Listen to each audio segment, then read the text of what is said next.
نحمدہ و نصلی علی رسولہ الکریم اما بعد۔ ماہ ذوالحجۃ الحرام کی آمد ہے۔ یہ قربانی کی فضیلت کیا ہے، آج کی اس گفتگو میں ہم سماعت کریں گے۔ اللہ پاک کے آخری نبی مکی مدنی رسول عربی صلی اللہ تعالیٰ علیہ وآلہ وسلم کے صحابہ نے عرض کیا، یا رسول اللہ صلی اللہ علیہ وآلہ وسلم، یہ قربانی کیا ہے؟ اللہ کے نبی نے فرمایا، یہ ہمارے باپ ابراہیم علیہ السلام کی سنت ہے۔ یا رسول اللہ، اس کا فائدہ کیا ہے؟ اللہ کے نبی نے فرمایا، قربانی کے جانور کا خون کا قطرہ بعد میں زمین پر گرتا ہے، اللہ کی بارگاہ میں پہلے قبول ہو جاتی۔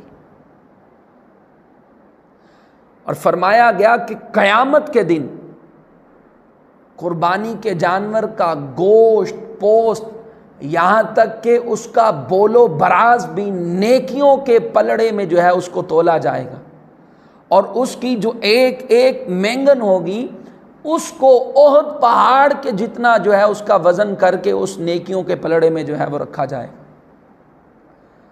انسان کی ہوئی قربانی بطور سواری اس کو پلصراط پر جو ہے وہ دی جائے گی۔ یہاں پر ایک بڑی ایمان افروز حدیث پاک سنتے چلیں۔ اب میں نے اور آپ نے اپنے گھر کے قریب کسی بازار میں جانا ہو تو ہم پیدل بھی جا سکتے ہیں۔ اگر سفر کچھ دور کا کرنا ہو، دور جانا ہو، تو اس کے لیے دو چیزیں ضرورت ہے۔ نمبر ایک سواری، اور نمبر دو زادِ راہ۔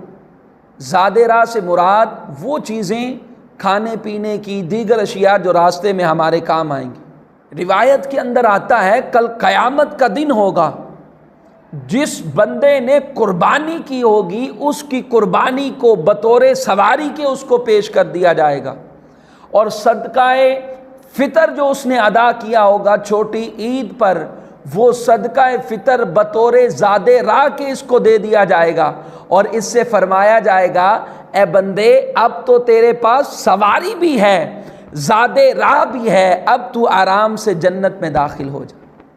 ایام نہر میں یہ جو 10، 11 اور 12 3 دن ہیں، ان 3 دنوں میں اللہ تبارک و تعالیٰ کی بارگاہ میں سب سے بڑھ کر اگر کوئی عمل ہے تو وہ قربانی کرنا۔ ان 3 دنوں میں ہم نماز پڑھیں، ذکر و اذکار کریں، اللہ تبارک و تعالیٰ کی حمد و ثنا بیان کریں، صدقہ و خیرات کریں۔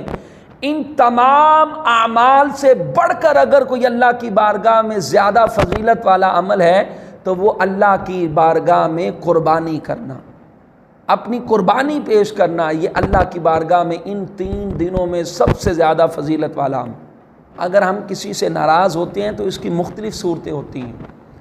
یا تو ہم اس کو کہیں گے، آج کے بعد تمہاری اور میری بات ختم، مجھ سے بات نہ کرنا۔ بہت زیادہ کسی سے ناراض ہوں تو کہہ دیتے ہیں کہ آج کے بعد میرے گھر میں داخل نہ ہونا۔ اس سے معلوم ہو جاتا ہے سامنے والوں کو کہ یہ بندہ اس سے سخت ناراض ہے۔